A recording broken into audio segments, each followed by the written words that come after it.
우리가 시우나 또는 주한이를 좀 안고자 하면 얘네들이 너무 도망가가지고 좀 서운하죠, 그죠? 그러니까 좀 안아봤으면 좋겠는데 얼마나 컸는지 그 아이들을 안고 싶은데 아이들은 엄마 아빠가 옆에 있음에도 불구하고 이렇게 오지를 않아요.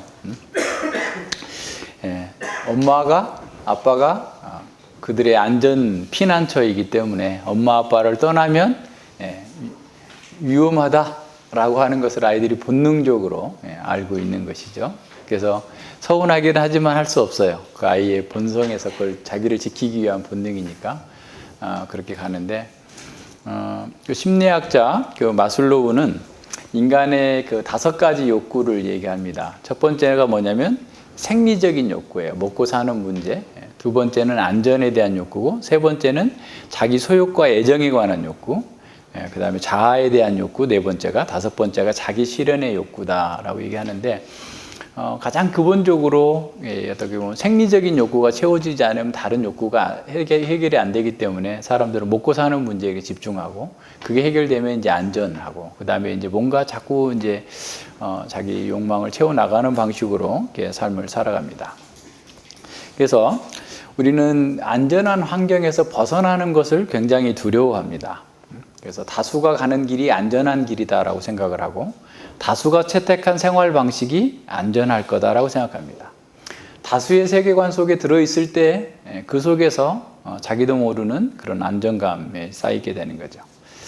그렇게 생각해 보면 4,000년 전에 아브라함이 본토 친척 아비집을 떠나서 하나님께서 내가 내게 지시할 땅으로 가라 라고 했을 때의 그 생각을 해보면 그 자신의 가족들 또 자기 친척들 그런 울타리를 버리고 나온다라는 것이 얼마나 큰 일일지 한번 생각해 봅니다. 오늘날도 가족과 분리되는 것 때문에 신앙을 포기하는 사람이 있어요. 또 교회에 나와 있지만 세상의 세계관에서 분리되는 것, 다시 말해서 세상 사람들과 동일한 삶의 방식을 포기한다면 자신이 어려울까 봐서 두려워하면서 세상의 방식을 그대로 따라가는 사람들이 있습니다. 그러니까 세상과 분리되지 못하는 그런 사람들이 많이 있죠. 이런 분리는 누구에게나 불안과 두려움을 낳게 됩니다. 예수님에게도 마찬가지였고, 제자들에게도 마찬가지였고, 사람들에게도 분리에 대한 두려움은 누구나 다 있습니다. 그런데 예수님은 분리를 자청하셨어요. 예수님은 성삼위 하나님의 내적 교제 가운데서 지극한 하늘에서 이 땅에 내려오셨어요. 그리고 사람들과 제자들로부터도 스스로를 분리시키십니다. 왜 그러셨을까요? 자, 하나님께로 가기 위한 분리는 두려움이 있지만 결국 기쁨과 평안, 또 담대한 용기와 안식을 주기 때문에 그렇습니다. 제자들은 예수님을 따르기 위해서 분리를 하면서도 늘 세상을 돌아보는 그런 아쉬움, 그런 두려움이 남아 있었습니다. 그러나 제자들이 성령을 받은 후에, 오순절 성령 강림 이후에 제자들은 예수님처럼 과감하게 세상과 분리되었고, 또 그 분리를 통해서 주어진 그 축복을 가르치기 위해서 목숨을 걸었습니다. 무엇이 그와 같은 차이를 만들었을까요? 자신의 안전을 보장해 줄 것처럼 여겼던 그런 세상과 가족과 그런 울타리들을 다 떠나서 예수님께로 간다는 것, 기독교 세계관의 방식으로 삶을 산다라는 것은 초자연적인 은혜가 있었기 때문에 가능한 거예요. 초자연적인 은혜를 경험하지 못하면 나왔어도 여전히 그 롯의 아내처럼 뒤돌아보게 되는 거죠. 제자들 역시 군중들과 동일한 세계관 속에서 예수님에 대해서 바라보았습니다. 어쩌면 예수님을 따르는 이유도 군중들과 동일한 이유였을 거예요. 정치적인 메시아. 그래서 자신들이 하나님 나라에서 한 자리씩 해먹기를 서로 다투었던 것을 보게 됩니다. 이런 제자들이 군중들과 계속 함께 있다고 한다면 어떤 일이 벌어졌을까요? 그 사람들을 다 자기 편으로 나눠서 분리해가지고 뭔가 일을 만들어내려고 했겠죠.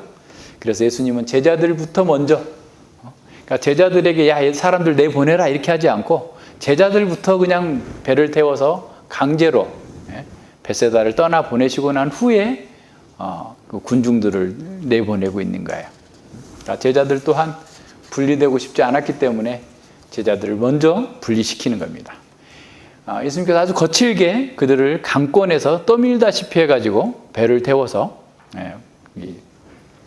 호수를 건너가게 만드는 거죠. 예수님이 군중들보다 이 제자들을 먼저 재촉해서 떠나보낸 것은 흥분한 군중들, 하나님 나라에 대한 그 열망에 지금 사로잡혀서 흥분하고 있는 이 사람들의 기대와 열망에 제자들이 함께 동조할 거라고 하는 그런 영적인 상태를 너무나 잘 알고 계시기 때문에 그렇습니다. 그래서 예수님께서는 제자들을 먼저 배를 태워 보내심으로써 뒤틀린 군중들의 열광으로부터 그들을 떼어낸 것이죠. 그래서 군중들을 해산시켜서 다 집으로 돌려보냅니다. 자, 사실은 이러한 그 내용 자체가 군중들의 요구나 제자들의 요구는 4장에서 이미 사단이 예수님께 요구했던 것과 같아요. 다시 말하면 십자가 없는 하나님 나라, 고난 없이 하나님 나라를 세우라는 거예요. 만약 이들의 요구대로 예수님께서 그들의 왕이 됐다고 한다면 사탄의 시험은 성공하게 된 것이죠. 그러면 예수님은 국가를 반역하는 사람이라 이스라엘 나라를 회복하기 위해서 반역을 선동했다라는 제목으로 십자가에 못 박혀 죽었을 수도 있어요. 오늘날도 많은 사람들이 그와 같은 의미에서 예수님을 왕 삼으려고 하고 있는 것을 보게 됩니다. 예수님을 이용해서 자신의 정치적인 욕망을 투영하고 마치 자신이 예수님을 왕자에 올려놓겠다는 듯이 정치적인 이데올로기로 예수님을 이용하는 사람들이 많아요. 미국의 신학자 마이클 호튼이라고 하는 사람이 이렇게 말합니다. 그런 사람들에 대해서 기독교적인 대의 명분을 좌파 혹은 우파 정치의 이데올로기와 동일시하는 우상은, 그러니까 보세요. 마이클 호튼은 기독교의 대의 명분을 좌파와 우파의 정치 이데올로기로 동일시하는 것은 우상 숭배라는 거예요. 그리스도를 오늘을 위한 교회의 믿음과 실천의 충분한 근거로 제공하는 분으로 보지 않는 질병의 증상일 뿐이다라는 거예요. 그러니까 그리스도를 자신의 정치적 이데올로기를 위해서 이용하는 것은 그 우상 숭배이고 병적인 증상이라는 겁니다. 그러면서 그리스도의 이름을 자신의 명분과 입장을 위해서 헛되게 부르고 그리스도의 말씀을 갖가지 모습으로 사소하게 만들면서도, 이제 미국의 경우를 얘기하는 거예요. 미국의 지금 기독교인들, 당시 기독교인들이 그리스도의 이름을 자신의 명분과 입장을 위해서 헛되게 망령되이 부르고 그리스도의 말씀을 갖가지 모습으로 사소하게 만들어버리면서 농담거리로 만들어버리고 무시해도 될 것처럼 만들어버리면서도 영화에서 그리스도가 희화화되거나, 그러니까 아주 나쁜 영화들 있잖아요. 기독교를 조롱하는 그런 그 영화가 희화화하거나 그리스도인을 부정적으로 묘사하기만 하면 격분을 쏟아낸다라는 거예요. 그러니까 그리스도인들이. 그러면서 신앙을 고백하는 그리스도인이 주류를 이룬다고 하면서도 헐리우드와 민주당의 결탁으로 곧 몰살당할 순교자 무리마냥 너스레 떨기를 잘한다. 야, 오늘 우리나라를 말해주고 있는 것 같지 않아요? 이게 지금 1900년대의 미국 상황을 지금 얘기한 거예요. 자신의 정치적인 주장을 투영하고 욕망을 거기다 투영하는 것은 우상숭배이고 이거는 말도 안 되는 거예요. 자, 예수님께서 바로 그렇게 하지 못하도록 군중들과 제자들을 다 해산시키신 거예요. 그리고 이렇게 해산시키신 것은 다분히 헤롯을 의식한 거예요. 지금 헤롯의 첩자들이 예수님의 일거수일투족을 지금 주시하면서 어떻게든 예수님의 꼬투리를 잡아서 치려고 하는 명분을 지금 갖고 엿보고 있는 상황 속에서, 그리고 사람들은 그 먼 거리를 달려와가지고 지금 메시아적 잔치에 참여한 것으로 흥분되어 있는 이런 사람들이 어디로 튈지 모르기 때문에 지금 헤롯은 굉장히 주시하고 있었던 겁니다. 그래서 예수님은 제자들을 떼어내고 군중들을 해산함으로써 헤롯에게 무건의 메시지를 보내고 있는 거예요. 말을 하지 않았지만 헤롯에게 너 걱정할 필요 없어 라고 하는 메시지를 준 겁니다. 헤롯 안티파스, 걱정하지 말고 잠 편히 자도 된다. 나는 내 제자들과 군중들을 이용해서 너를 결코 건국하지 않을 거다. 너를 자신이 살기 위해서 두려워서 더 많은 호위병을 두지 않아도 돼. 나는 그런 나라를 너를 공격하기 위해서 군중들을 이용하거나 내 제자들을 사용하지 않을 것이기 때문에 네가 보다시피 나는 군중들을 다 해산시켰다. 너가 염려하는 일 없을 테니까 마음 푹 놔도 된다 라고 하는 메시지를 주신 거예요. 헤롯은 그걸 받아들였어요. 알았어요.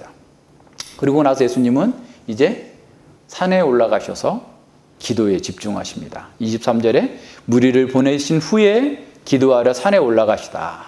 저물매 거기 혼자 계시더니 그랬어요. 열광하는 군중들을 떼어두시고 홀로 하나님께 나아가서 기도에 집중하십니다. 예수님은 제자들과 이스라엘이 열망하는 것이 무엇인지를 너무나 잘 알고 있었어요. 그리고 그 백성들을 불쌍히 여긴 것은 단지 그들이 헐벗고 굶주리고 있는 것 때문이 아니었어요. 그게 전부가 아니었어요.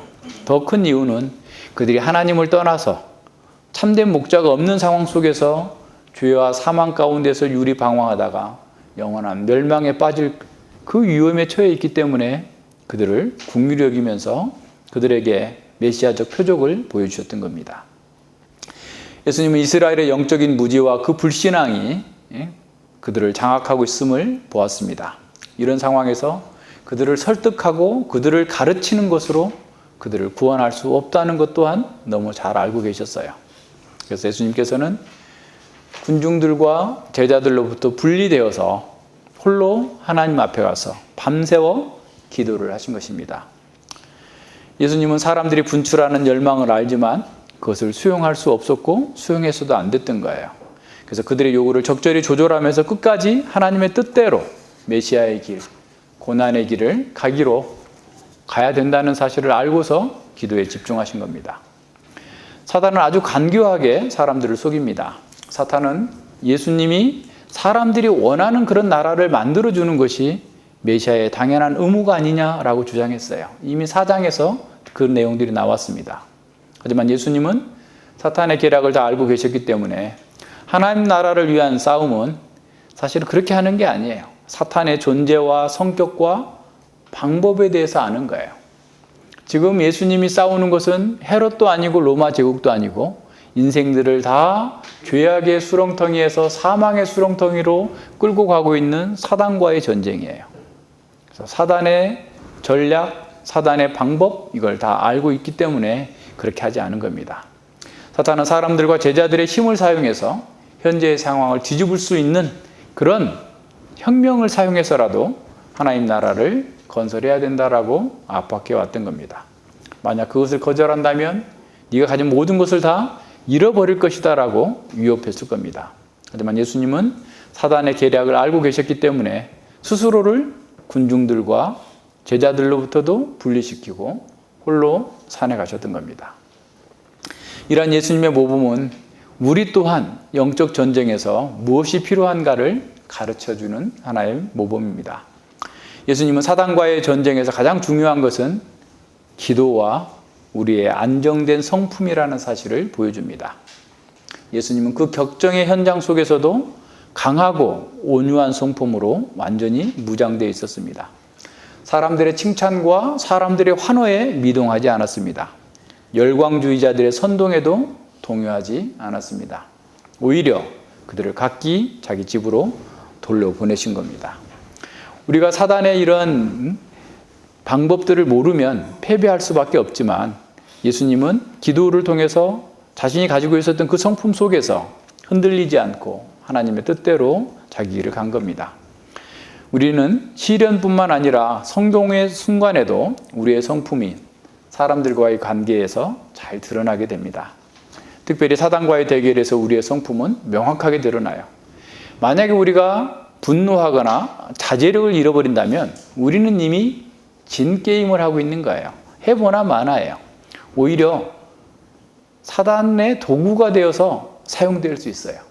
입으로는 하나님의 영광을 위해서 일한다고 부르짖지만 실제로 우리가 분노하고 절제하지 못하고 세상의 방식을 들고 들어오면 이미 그때부터는 사단의 도구가 되어버린 거예요.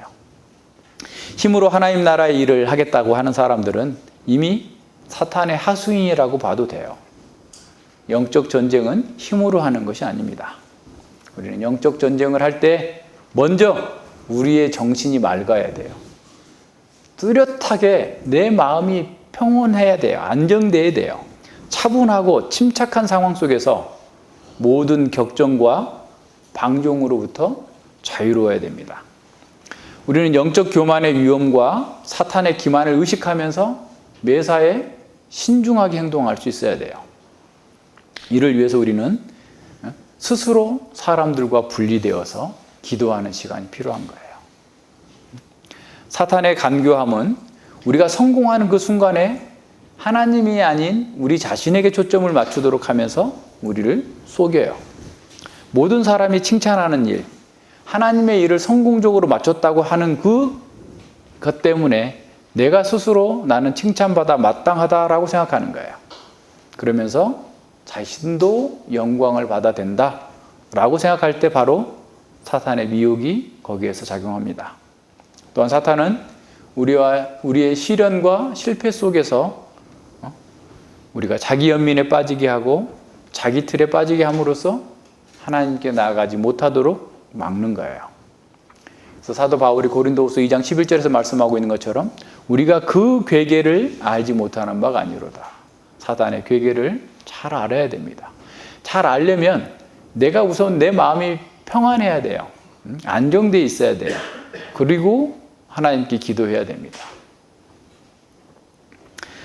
사단에게 속지 않으려면 평소에 자기 부정의 훈련이 계속돼야 돼요.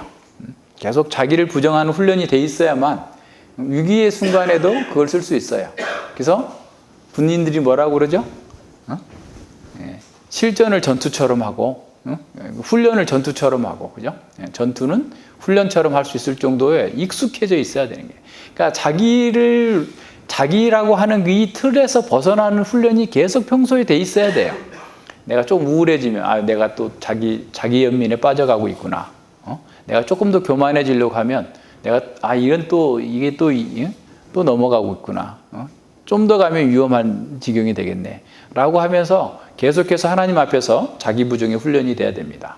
그래서 우리는 일체의 격정으로부터, 흥분으로부터 자유롭고 차분하고 침착한 상태를 유지하는 것에서 사단의 계략과 공격을 파악하면서 전투할 수 있는 아주 기본적인 자세를 갖출 수 있어야 됩니다. 이런저런 상황에서 열광하는 것은 사실은 나약함의 증거입니다. 흥분할 일이 별로 없어요. 사실 냉철하게 보면. 근데 그 흥분한 것 때문에 실상을 보지 못해요. 전세를 잘못 잊게 됩니다. 우리는 냉철한 머리, 차분한 마음으로 영적 전투 전체 판세를 잘 살펴볼 수 있으려면 기도하면서 사람들하고 좀 분리돼야 돼요. 사람들하고 계속 만나서 얘기하고 하면 그때는 좋은 것 같은데 하나도 변화되지 않아요. 그래서 예수님이 분리되셨다라는 것에서 우리도 좀 분리될 수 있어야 돼요. 그러니까 좀 기도하고 사람하고가 아니라 요즘 핸드폰하고 많이 분리돼야 되고 TV하고 분리돼야 돼서 TV는 집에 없는 사람이 많은데 이제 핸드폰이 그냥 모든 걸 다 장악해 가고 있는 이런 상황인데 분리하면서 기도하고 하나님 앞에서 모든 하나님의 말씀으로 자신과 및 세상과 역사 전체를 조망해 볼 수 있는 안정된 심령 속에서 전투에서 이길 수 있어요. 예수님께서는 이렇게 사람들과 분리되어서 하나님 앞에 기도하면서 현재의 상황을 냉철하게 분석하고 차분하고 또 안정된 심령으로 자신에게 주어진 그 메시아의 길을 가셨습니다.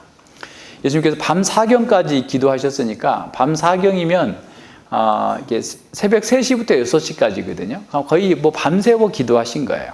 밤새워 기도하시고 이렇게 나오셨는데 히브리서 5장 7절에 보면 그는 육체에 계실 때에 자기를 죽음에서 능히 구원하실 이에게 심한 통곡과 눈물로 간구와 소원을 올렸고 그의 경유하심을 인하여 들으심을 얻었느니라 그랬어요. 이 땅에 계시는 동안에 항상 그는 심한 통곡과 눈물로 간구와 소원을 올려드리는 것, 그것이 사람들로부터 분리되는 가장 큰 목적이기도 했어요. 그래서 예수님의 전생에는 기도였습니다. 그는 모든 순간 모든 상황에서 하나님께 기도하셨어요. 모든 순간에 하나님께 복종하고 하나님의 사명을 이루기 위해서 기도하셨던 것입니다. 우리도 사람들과 분리되어야만 기도할 수 있어요. 물론 함께 모여서 기도도 하지만 어쨌든 하나님 앞에서 분리되는 그런 훈련들이 필요합니다. 세상의 세계관에서 분리돼야 되고 세상과 같은 방향으로 가는, 세상의 방향으로 가는 사람들과 또한 분리되어야 됩니다. 그래서 기도하는 사람은 안정된 심령을 갖고 담대하게 자신에게 주어진 그 사명을 감당해낼 수 있어요. 우리의 마음이 요동이 되고 있거나 불안하고 두려움이 있다고 한다면 우리는 하나님께로 나아가야 됩니다. 사람들을 좀 떠나서 하나님께로 나아가면 하나님 안에서 진정한 평강을 누릴 수 있어요. 자, 24절로 33절까지는 이제 구원하시는 그 예수님을 보여주시는데요. 자, 배가 이미 떠났어요. 한참 전에 떠났죠. 적어도 그러면 10시간 넘게 떠났을 수도 있어요.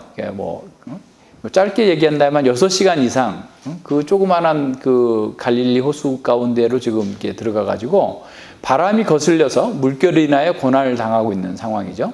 그러니까 베세다에서 가버나움을 향해서 떠났는데 역풍이 엄청 불었는 것 같아요. 그래서 이제 이 배가, 우리나라도 그래요. 옛날에 과거에 이렇게 사신을 보낼 때 저쪽 연태로 보내려고 했는데 더 가가지고 저 대련으로 가가지고 딴 나라로 거란으로 가버리기도 하고, 고려시대에. 그죠? 그래서 어떻게 했다고 그랬어요? 개성에서, 병난도에서 아예 그쪽으로 안 보내고 저 항주로 보내고, 닝보로 보내요. 닝보로. 남쪽으로. 바람이 불어가지고 올라갈지 않아도 되니까. 이게 원리, 예전에는 배가 제대로 바람 때문에 그렇게 하니까. 그렇게 보냈었는데, 지금 이 가버나움으로 가야 되는, 지금 이게 어떻게 보면 서쪽으로 가야 되는 배가 소풍이 계속 맞바람이 불었나 봐요. 그래서 이제 다시 오지도 못하고 어떻게 보면 호수 중간으로 이렇게 내려가 버리는 이런 상태 속에서 있는 거예요. 근데 제자들 한번 생각해 보세요.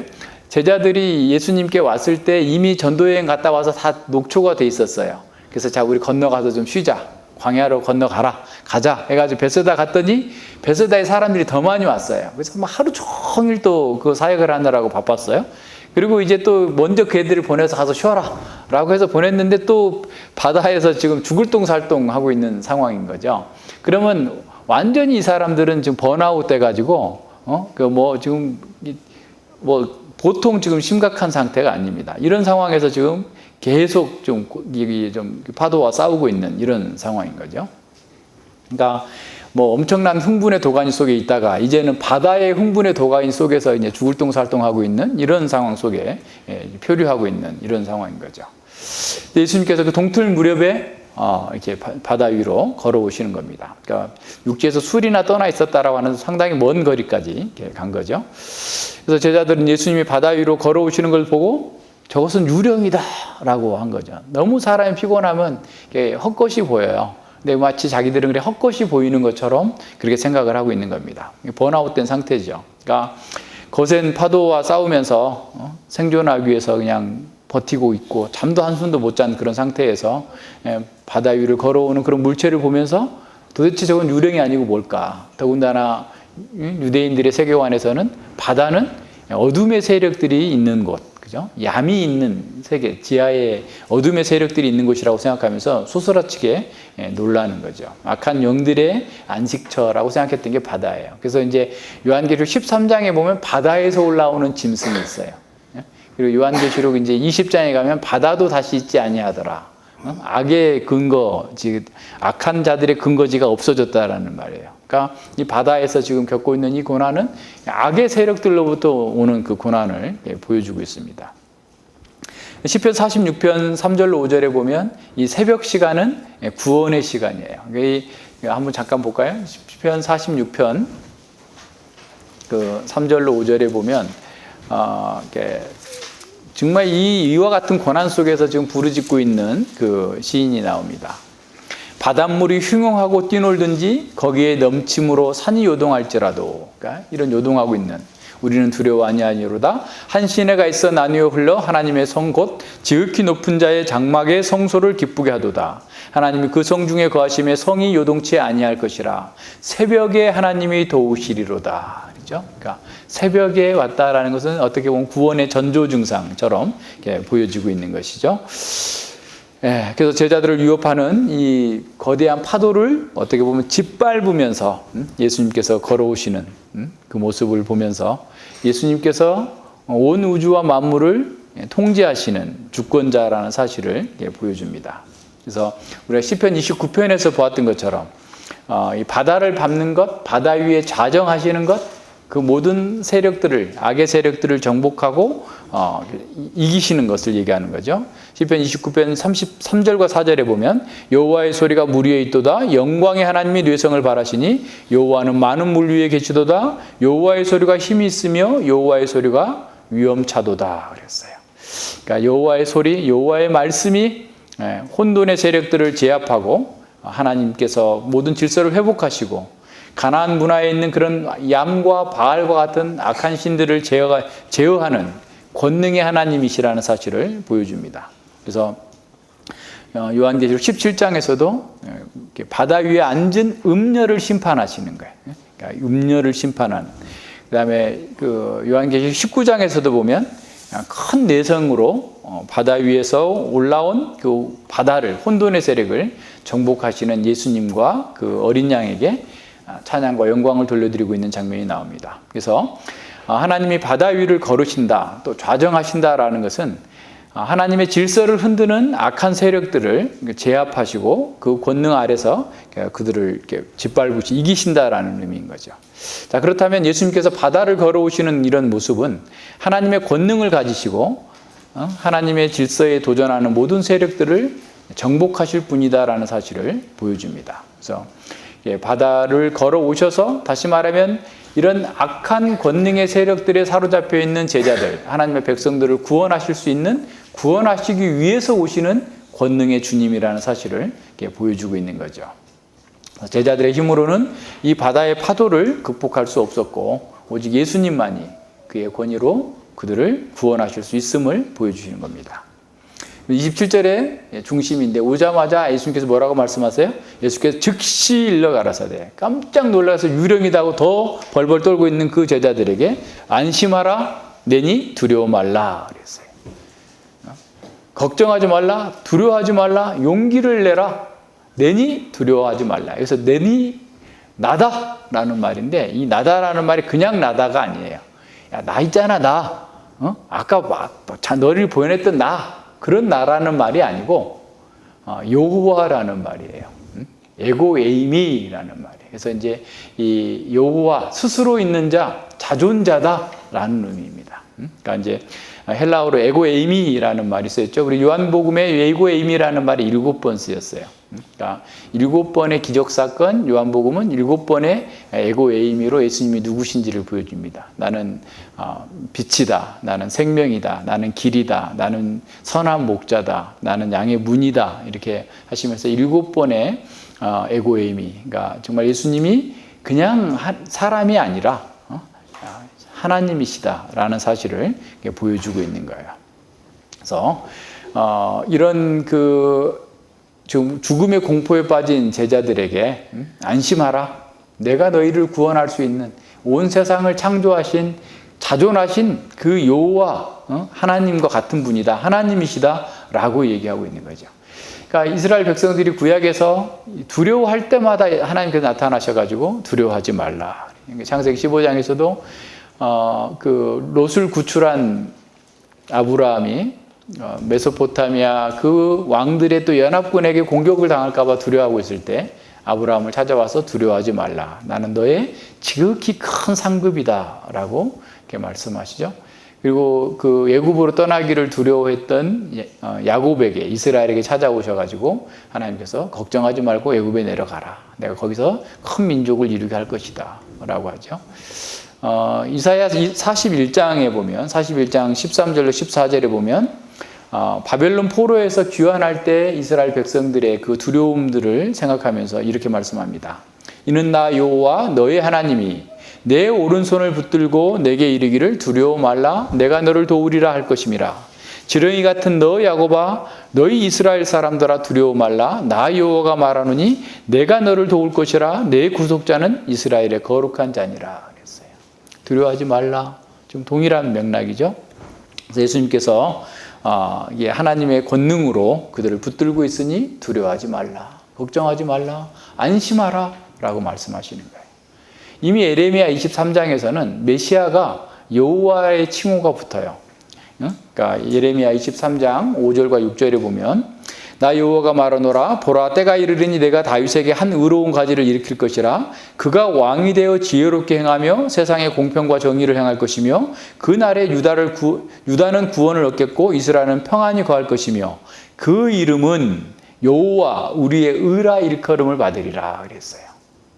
그러니까 하나님께서 보내실 그 메시아가 이스라엘 백성들에게 지혜롭게 행하고 평강과 공평을 행할 것이고 유다를 구원할 것이고 이스라엘은 평안히 거할 건데 그렇게 구원하시는 분이 누구냐? 여호와 우리의 의라고 일컬음을 받을 것이다 라는 거예요.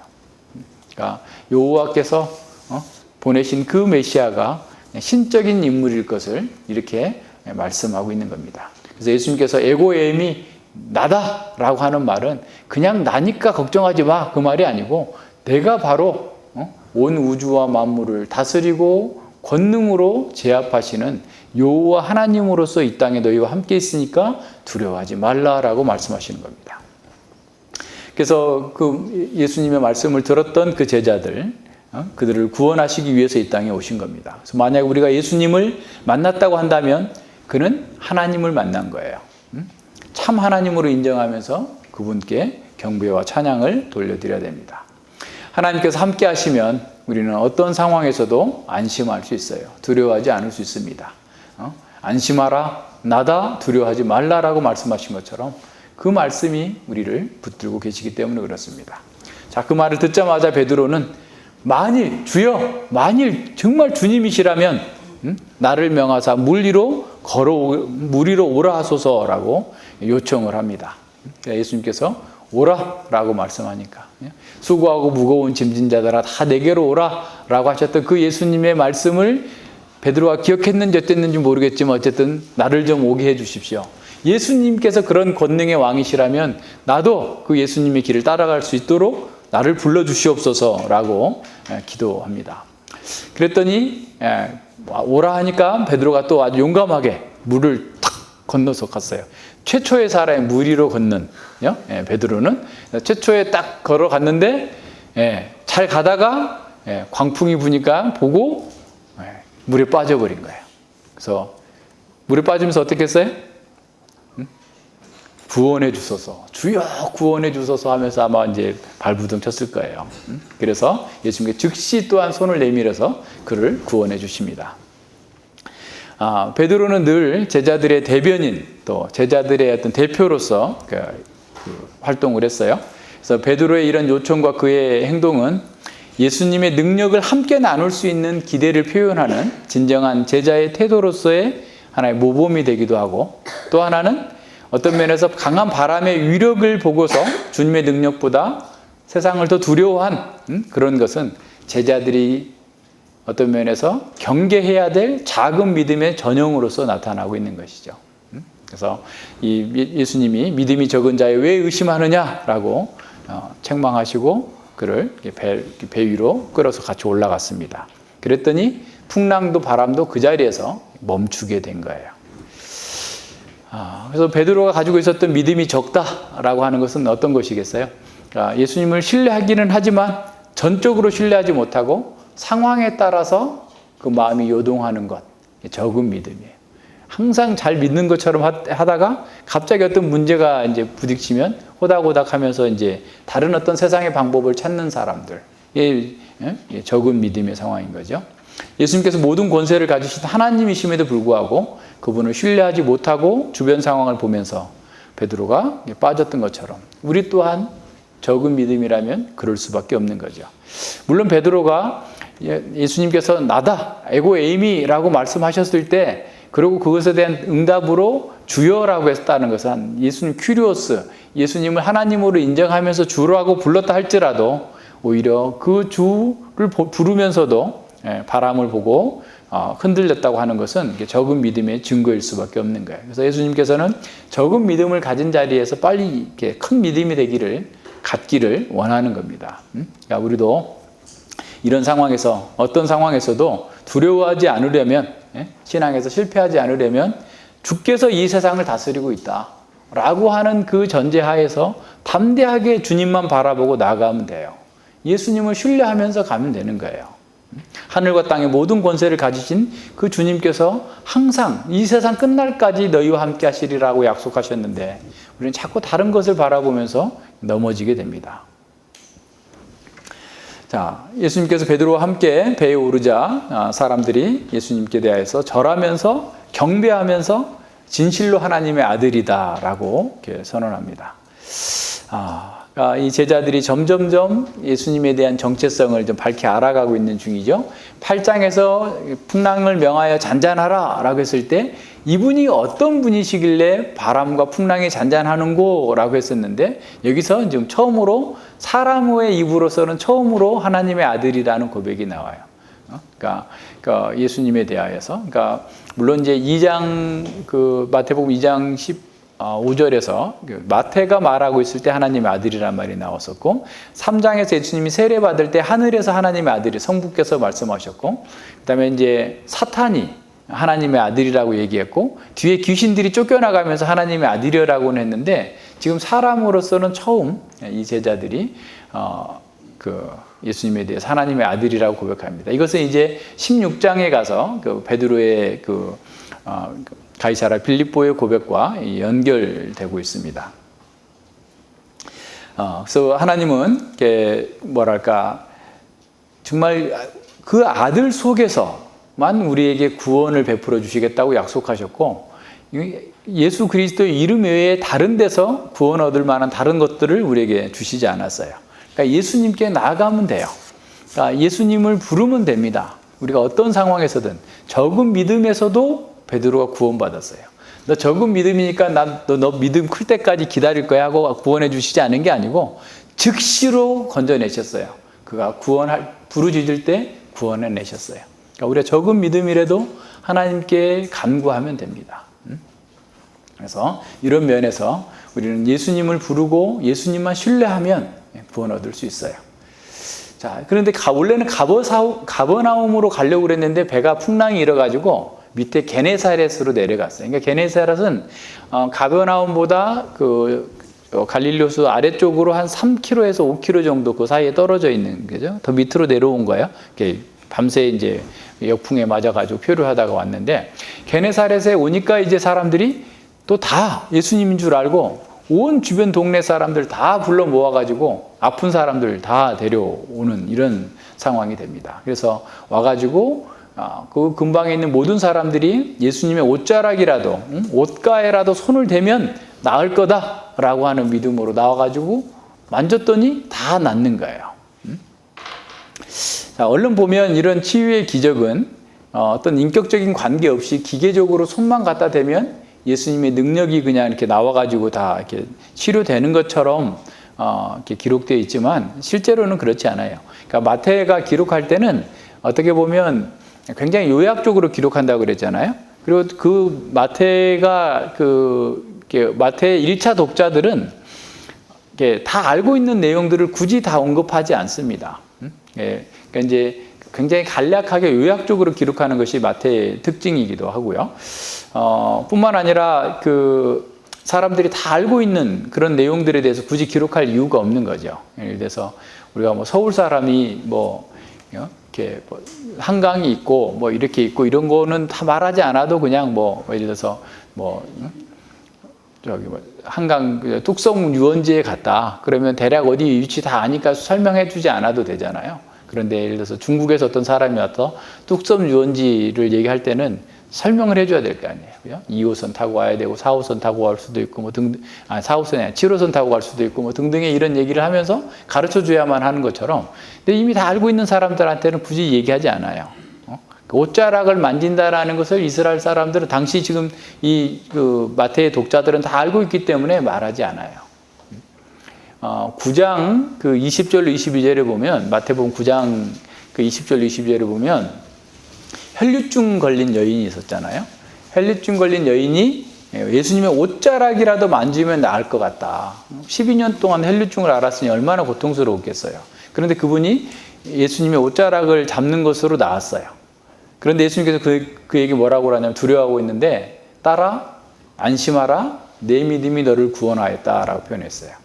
그렇다면 이 여인이 예수님의 옷자락을 잡은 것은 그의 믿음의 행동이었어요. 믿음의 표현이었단 말이에요. 그러면 옷자락을 만진다라는 것은 무슨 의미입니까? 단지 옷감의 질감을 만지는 걸까?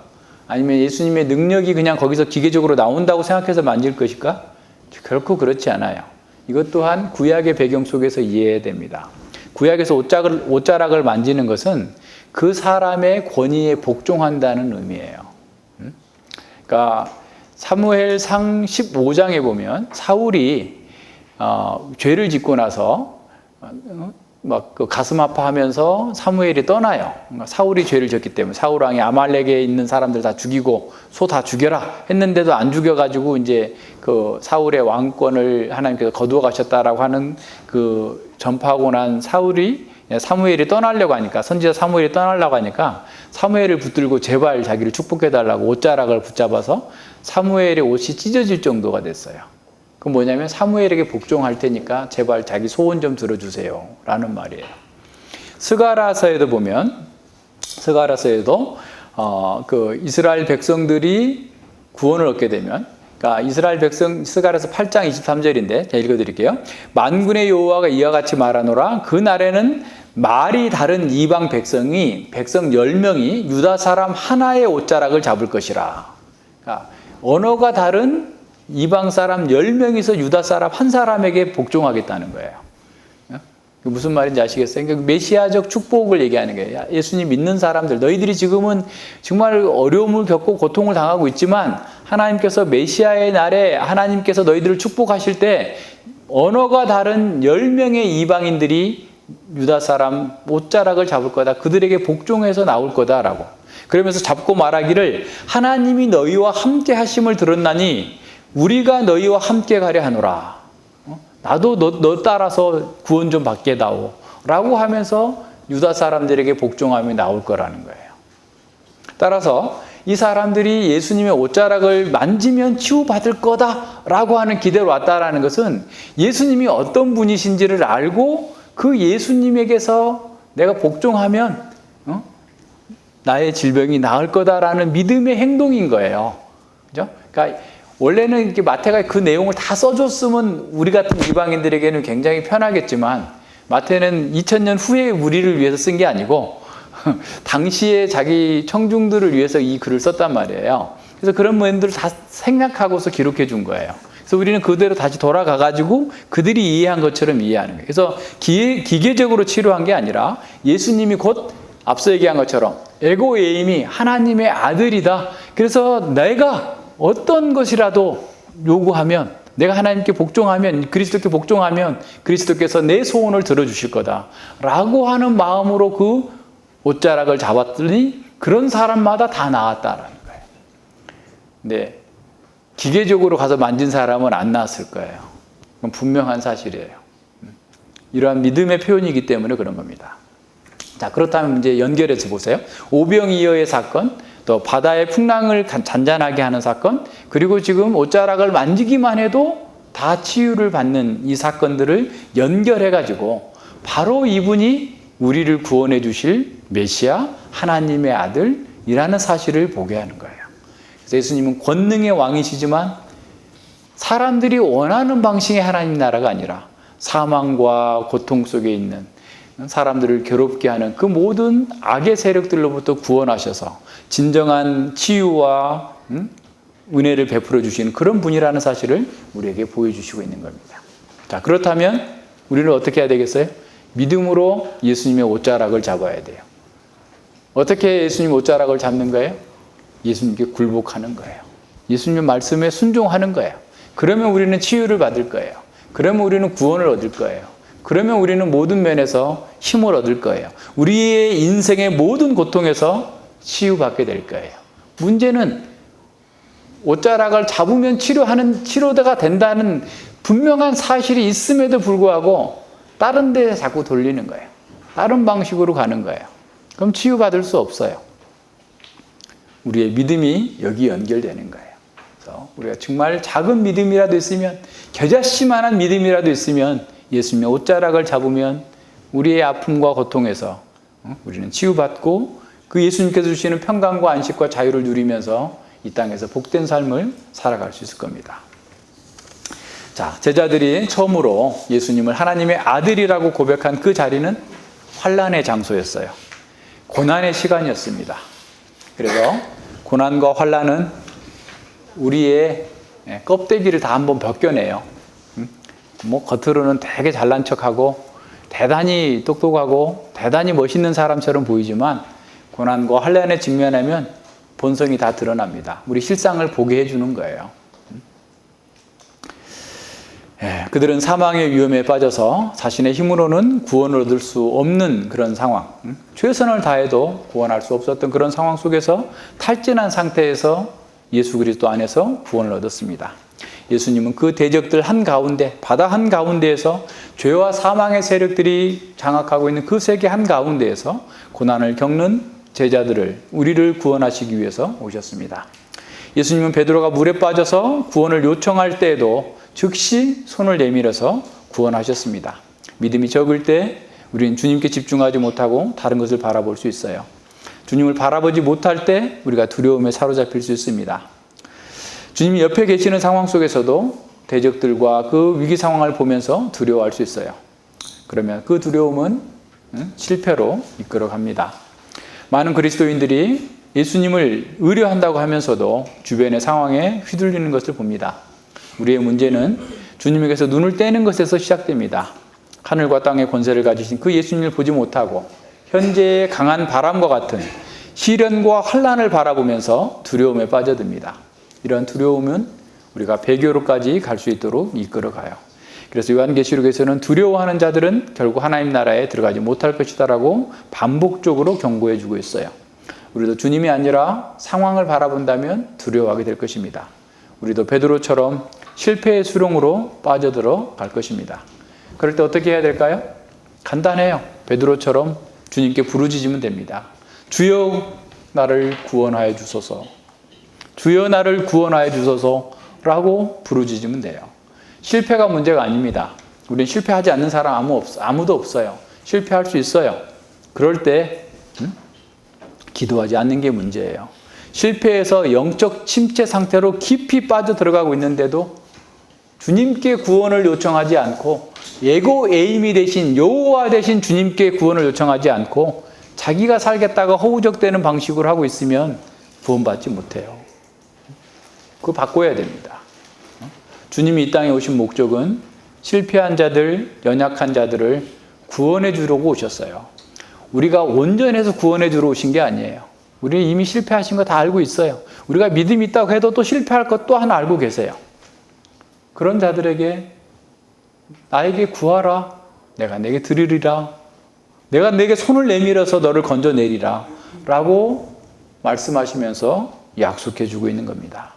우리가 주님 구원해 주소서라고 부르짖으면 주께서는 즉시 손을 내밀어서 우리를 구원해 주실 겁니다. 준비하고 계세요. 안심하라 내니 두려워하지 말라라고 하면서 우리를 따뜻하게 맞아주실 것입니다.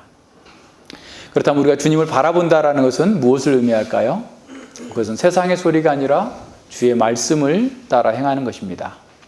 창세기 39장에 요셉 사건 우리가 요즘 읽고 있죠? 요셉이 정말 그 형들의 시기 때문에 팔려갔어요. 근데 요셉은 완전 시골 촌뜨기입니다. 완전히 그 가나안 땅 허벌판에서 그냥 이렇게 살다가 애굽에 갔어요. 야, 대단하죠? 세계 최강국이에요. 더군다나 바로 왕의 시위대장 집에 갔어요.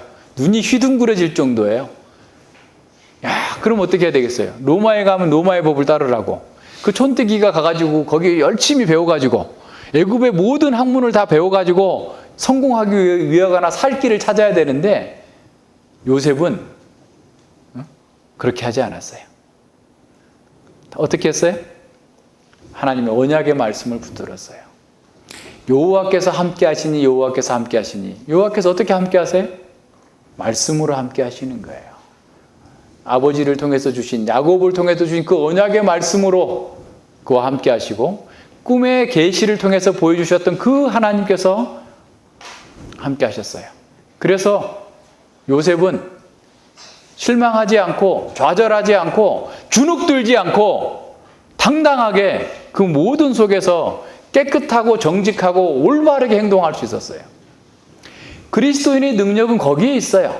아유, 저 군대가 와서, 정부가 와서, 사람이 와서 나를 어떻게 해버릴까? 라고 무서워서 말씀의 방식이 아닌 사람들의 방식으로 그 문제를 풀려고 하면 열심히 뛰어도 다람쥐 쳇바퀴 돌듯이 그 자리에서 뛰고 있어요. 안 변합니다. 안 바뀝니다. 요셉은 17세 소년이었는데도 큰 믿음을 가진 사람이었어요. 17세 청소년이 이렇게 큰 믿음을 가지고 그 세상에 그 무엇도 두려워하지 않고 말씀대로 살았어요. 믿음이 큰 사람은 상황에 좌주되지 않습니다. 좌우되지 않아요. 하나님 말씀을 따라서 하나님께서 역사의 주관자이시기 때문에 하나님께서 나를 이곳에 보냈으니 하나님의 뜻을 이루실 거다라고 하는 마음을 가지고 담대하게 있었어요. 자기 연민에 빠져가지고 저 북쪽 하늘을 바라보면서 형들을 원망하고 그렇게 있었겠어요? 그 휘황찬란한 그 애굽의 문화를 보면서 나도 여기서 어떻게 하면 성공할 수 있을까 하면서 막 또 이렇게 살 길을 찾았겠어요? 전혀 달라요. 그는 내가 이렇게 어려운 상황에 있는 것 또한 하나님의 섭리 가운데 있고 내가 다 알지 못하나 하나님께서 나를 이리 보내셨다. 형들이 자신들의 죄악된 욕망을 위해서 나를 이곳에 팔았지만 하나님의 뜻이 있었기 때문에 내가 여기 와 있다. 그렇다면 나는 하나님의 뜻대로, 하나님의 말씀대로, 하나님의 방식대로 하나님께서 원하시는 그대로 나에게 주어진 일에 최선을 다하겠다 라고 한 거예요. 큰 믿음의 사람들이에요. 예수님께서는 우리도 요셉처럼 큰 믿음의 사람이 되기를 원하십니다. 이 제자들은 이 여우인 헤롯의 동리에 가서 복음을 전해야 됐고 로마 제국 곳곳에 가서 복음을 전해야 될 사람들이에요. 그들은 대적들의 거센 풍랑처럼 거대한 바다처럼 그들을 엄몰하려고 한다 할지라도 예수님께서 에고에임이 나다 라고 하는 그 주권자라는 사실을 알고 믿고 예수님 안에서 안심하고 두려워하지 말고 말씀을 신뢰하면서 나아가서 복음을 전하도록 부르심을 받은 겁니다.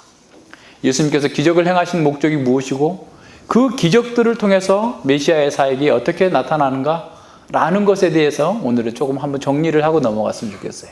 연달아서 지금 기적이 나왔으니까. 그러니까 이 예수님에 대한 기적, 예수님의 기적에 대해서 오해하고 있는 부분들이 한 서너 가지 있어요. 한번 보세요. 첫 번째는 뭐냐면 예수님의 기적은 예수님의 신성을 증명해 보이기 위해서 의도됐다. 그러니까 예수님이 그냥 겉으로 보기에는 사람인데 그 하나님이시니까 진짜 자기가 하나님이라는 사실을 나타내 보이기 위해서 기적을 행하셨다라고 해석하는 분들이 있어요. 우리 전통적인 해석들 가운데도 이런 게 많습니다. 하지만 신약 성경 자체에서는 기적을 행하는 것이 마치 신성을 증거해주는 증거로 받아들이지 않고 있어요. 왜냐하면 사도들과 전도자들, 심지어 일반 신자들까지도 기적을 행했어요. 그럼 그 사람들도 신성이 있다는 거예요? 그거는 아니잖아요. 그죠? 더 나아가서 유대의 마술사들도 기적을 행했다고요. 그렇다면 사람들도 이렇게 기적을 행할 수 있는 상황에서 예수님께서 기적을 행하셨다는 그 사실 자체가 예수님의 신성을 증거하는 것은 아니다라는 사실을 알 수 있어요. 또한 이것은 또한 당시 예수님의 이런 기적들을 본 사람들이 예수님이 하나님이시네, 사람인 줄 알았더니 하나님이네, 이렇게 한 경우는 별로 없어요. 거의 없어요. 그 입증한다고 생각하지 않았어요. 지금 같은 경우에는 이제 좀 다르지만, 그죠? 이것도 지금 전반적인 거가 연결되어 있어요. 자, 그렇다면 예수님의 기적을 본 1세기 당시의 유대인들이 이 기적을 행하시는 예수님을 어떤 분으로 이해했는지를 보자면, 첫 번째는 뭐냐면, 긍정적으로 반응한 사람들은 예수님이 선지자다라는 사실을 이 기적을 보면서 이해했어요. 나인성 과부의 아들을 그 치료해서 죽은 상태에서 살려낸 것을 보고 사람들이 두려움에 사로잡혀서 찬양하기를, 모든 사람이 두려워하여 하나님께 영광을 돌려가로되 큰 선지자가 우리 가운데 나셨다 하고, 또 하나님께서 자기 백성을 돌아보셨다 하더라 그랬어요. 왜냐하면 구약에 엘리야나 엘리사의 사역 속에서 죽은 자를 살려낸 사건들이 있었어요. 그러니까 예수님께서 나인성 과부의 외아들을 살려내는 것을 보면서, 이분이 엘리야처럼 또는 엘리사처럼 그 사람을 살려내는구나, 그러니까 큰 선지자구나, 이렇게 생각했던 거죠. 그래서 예수님에 대해서 나중에 이제 베드로에게 물을 때 사람들이 나에 대해서 뭐라고 하느냐, 어떤 사람은 엘리야라고 합니다 라고 했던 것이 바로 이런 것과 연관이 된 거죠. 그래서 예수님께서 많은 기적을 행하시는 것을 보면서 사람들은 예수님이 그 선지자일 거다라고 생각을 한 겁니다. 그러니까 이런 면에서 그 당대의 사람들이 예수님의 그 기적 가지고서 선지자 그 이상으로는 잘 보지 못했던 것을 이렇게 보게 됩니다. 흥미롭게도 예수님께서는 자신의 그 기적이 선지자적 전통에 서 있음을 시사해 주고 있어요. 지난주에 우리가 봤지만 누가복음 13장 그 31절부터 쭉 보면, 그 바리새인과 서기관들이 헤롯이 당신을 잡아 죽이려고 지금 찾고 있는 걸 압니까? 라고 묻자 예수님이 이렇게 대답하세요. 가서 저 여우는 헤롯 안티파스예요. 저 여우에게 이르되 오늘과 내일 내가 귀신을 쫓아내며 병을 낫게 하며 제3일에는 완전하여지리라 하라. 그러나 오늘과 내일과 모레는 내가 갈 길을 가야 하리니 선지자가 예루살렘 밖에서는 죽는 법이 없느니라 그랬어요. 그러니까 헤롯은 갈릴리 사람인데 갈릴리에서 내가 죽을 줄 아느냐? 절대로 거기서는 죽을 수 없고 나는 예루살렘에 가서 죽을 거다. 왜냐하면 선지자는 예루살렘 밖에서 죽지 않을 거기 때문에 라고 하면서 스스로 예수님이 선지자라는 사실을 얘기하고 있는 거죠. 자, 두 번째로 예수님의 기적을 부정적으로 받아들였던 사람들은 그 기적들이 마술이나 마법, 또 어둠의 세력에 속한 속임수로 해석을 하는 거죠.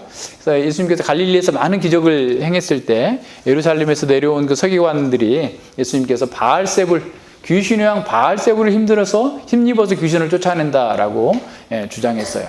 그러니까 이 주장은 잘못된 주장이긴 하지만 당시 유대인들이 예수님의 기적을 어떻게 보았는지를 평가해 주는 거죠. 그러니까 요세푸스의 기록에서 보면 예수님이 정말 사람이라고 말해야 될지는 모르겠으나 그런 수많은 기적들을 행했다라고 얘기하고 있고, 유대인의 탈무드에서도 예수님을 죽인 이유가 그가 너무 많은 마술을 행해가지고 사람들을 미혹했다라고 얘기하는 거예요. 그러니까 믿지 않는 사람들은 예수님이 마술을 행한다라는 식으로 해석을 한 겁니다. 자, 그렇다면 예수님의 기적들이 유대인들에게 예수님의 신성을 입증해주는 증거로 받아들여지지 않았다라는 사실은 알 수 있는 거죠. 그래서 예수님의 그 기적들은 어떻게 보면 그렇게 예수님의 신성을 나타내는 것으로 본다라는 것은 성경 자체의 문맥, 복음서의 문맥을 이렇게 무시한 오류인 겁니다. 자, 어떤 사람들은 예수님의 기적은 자신이 메시아적 신분을 드러내기 위한 전시 수단이었다라고 해석하기도 합니다. 많은 사람들이 예수님께서 행하신 기적들이 자신이 메시아 신분을 드러내기 위한 그런 자기가 이런 메시아다라는 사실을 보여주기 위한 거라고 해석을 하기도 하지만, 오히려 성경의 복음서의 그 여러 가지 그 본문에 보면 그렇게 메시아인지 표적을 보여달라고 할 때 표적을 안 보여주세요. 오히려. 그래 이미 봤잖아요. 마태복음 12장 거기도 보면 39절에도 보면 8장 11절로 12절에 바리새인들이 와서 예수께 힐난하며 그를 시험하여 하늘로서 오는 표적을 구하거늘, 하늘로서 오는 표적, 메시아적 표적을 구하거늘 예수께서 마음속 깊이 탄식하여 가라사대 어찌하여 이 세대가 표적을 구하느냐? 내가 진실로 너에게 이르노니 이 세대에게 표적을 주시지 아니하시리라 그랬어요. 그러니까 음란하고 악한 세대라고 하면서 그들에게 메시아적 표적을 보여주지 않겠다라고 말합니다. 오히려 마태복음 16장 20절에 보면 오히려 그 기적을 행하시고 난 다음에 제자들을 엄히 경하사 자기가 그리스도인 것을 또 알리지 말라라고 하고, 또 9장 30절에서도 그들이 눈이 밝아진지라 예수께서 엄히 경계하되 삼가 아무에게도 알게 하지 말라. 다시 말하면 예수님은 귀신들이 예수님에 대해서 하나님의 아들이다, 메시아다라고 얘기할 때도 어떻게 보면 그걸 말하지 못하도록 막으셨어요. 왜 그러셨냐면 벌써 그렇게 하지 않아도 지금 과도한 메시아에 대한 열망으로서 지금 이 유다와 이스라엘이 지금 벌벌 끓고 있는데 이걸 자꾸 선전하고 다녀보세요. 그럼 모든 사람들이 직장 때려치고 예수님 따라다닌다고 난리 날 거예요. 그래서 과도한 열광주의적인 메시아 사역을 오해하게 만들 수 있기 때문에 불어 이런 기적을 행하시면서도 자신 메시아라는 사실을 밝히지 말라고 경계하셨던 거예요. 자, 어떤 사람들은 메시아적 이 예수님의 기적이 자신을 믿게 해달라는 전도 수단이다 라고 이렇게 얘기하기도 합니다. 그러니까 워낙 안 믿으니까 불쌍히 여기셔서 이렇게 기적이라도 행해서 믿게 만드시려고 하는 거다라는 식으로 해석하는 사람들도 있어요. 그러나 오히려 이 기적을 행해서 믿으라고 한 것이 아니라 오히려 믿는 사람에게 기적을 행하셨다는 것으로 보는 것이 더 맞습니다. 그러니까 대다수의 기적들은 예수님이 믿음을 전제하고 있어요. 앞서도 봤지만 예수님은 자신의 치유 기적이 믿음을 전제하고 있어요. 옥자락을 만지는 것도 그렇고, 그죠? 그리고 또 너의 믿음이 너를 구원하였다. 그리고 또 그 침상에 걷지도 못하는 사람을 지붕을 뚫고 내려와서 이렇게 했을 때 너희 믿음이 너를 구원하였다 라고 하는 식으로 이렇게 말씀하십니다. 그리고 예수님의 이런 치유의 기적들은 구원과 죄사함과 연결이 되어 있어요. 그래서 구원받은 사람들, 그 죄사함의 문제와 늘 연결되어 있으면서 내 죄가 사함을 받았다라고 말씀하시죠. 자, 그렇다면 예수님께서 여기서 요구하고 있는 그런 치유를 전제하고 있는 그 믿음이 무엇일까 한번 생각해 보면, 그 예수님께서만이 자신이 가지고 있는 이런 문제들을 해결할 수 있는 분이라는 사실에 대한 어떤 면에서 무조건적인 신뢰가 거기에 담겨 있는, 다시 말해서 그 어디에서도 도움을 얻을 수 없는 절박한 상황 속에서 예수님께 자신의 이런 문제를 가지고 가면 예수님께서 구원해 주실 거라고 하는 그런 정도의 믿음을 얘기하는 거예요. 거의 그런 정도의 믿음에 근거한 행동을 얘기하는 겁니다. 그러니까 이제 오늘날 우리가 말하고 있는 뭐 지식과 찬동과 신뢰, 의뢰 뭐 이런 정도의 그런 믿음이 아니라도 예수님께서 이 문제를 해결해 주실 거라고 하는 것에 대한 그 절박한 마음으로 기대하고 있는 그런 믿음이 있으면 구원해 주신 거예요. 그러니까 사도적 기독도 마찬가지입니다. 사도들이 기적을 행할 때도 그냥 멀쩡하고 앉아있는 사람한테 그냥 벌떡 일어나라 이렇게 한 게 아니에요. 사실은 쭉 지나다 보면 그 속에 그런 것들을 발견하고서 그런 그 선언을 하셨던 거죠. 자, 그럼 예수님의 기적은 어떤 거냐? 예수님의 기적은 하나님 나라가 도래했음을 증거하는 표적이었어요. 그러니까 예수님의 기적을 앞서 얘기한 것처럼 신성의 증거나 또는 메시아적인 어떤 메시아임을 나타내는 그런 표적으로서의 기적이거나 또는 어떤 전도의 수단이 아니라 하나님 나라가 도래했다라고 하는 것의 주된 표적이단 말입니다. 그러니까 우리가 전에도 늘 이렇게 신약 성경을 읽을 때 구약과 함께 봐야 되고 신약의 종말론은 구약의 종말론과 함께 봐야 된다고 그랬죠. 그래서 구약에서 유대인들이 가지고 있었던 종말론은 이 시대에는 모든 질병과 악함과 귀신 들림과 힘든 이 모든 것들은 사단의 강압적인 통치, 힘의 통치의 결과로 말미암은 부조와 사망, 고통 이런 것들을 얘기하고 있었던 거예요.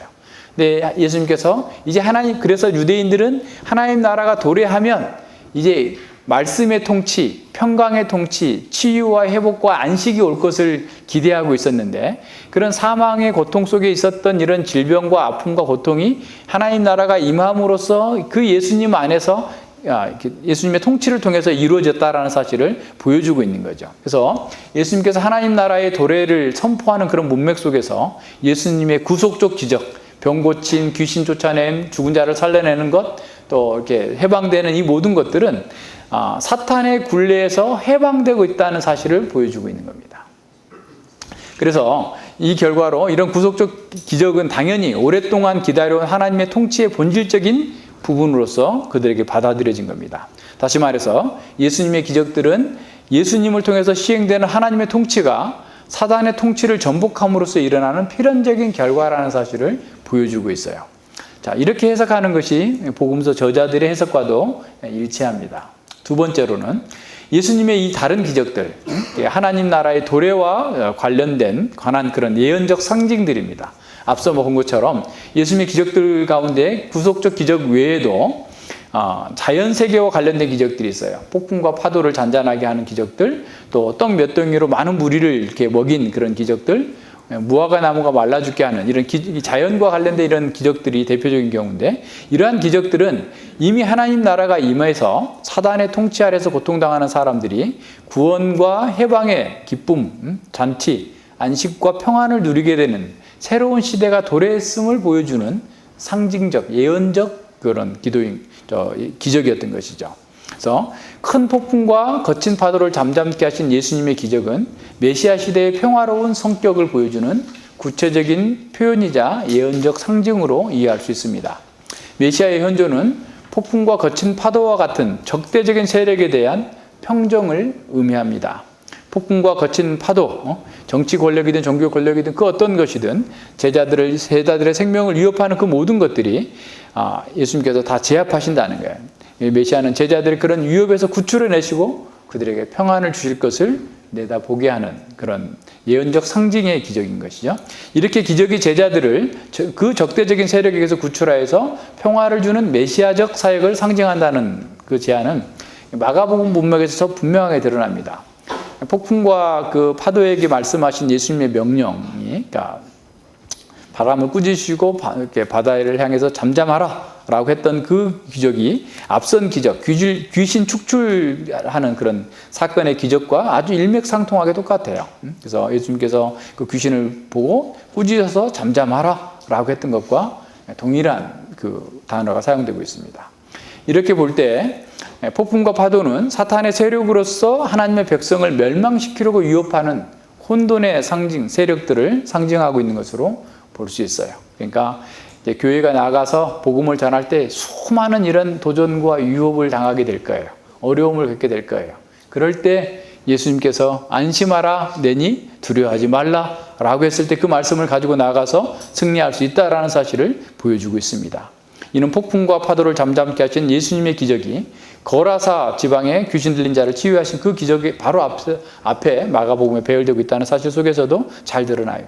마태복음에서도 마찬가지예요. 마태복음에서도 거라사 광인을 쫓아내고 난 뒤에 또 이와 같은 그 바다를 잠잠케 하는 그 사건이 나옵니다. 그래서 예수님께서 바다를 잠잠케 하시는 이런 기적은 단순히 능력을 과시하는 것이 아니라 하나님의 통치가 이미 현존하고 있다는 사실을 보여주는 아주 의미심장한 하나님 나라의 표적이 있던 것이죠.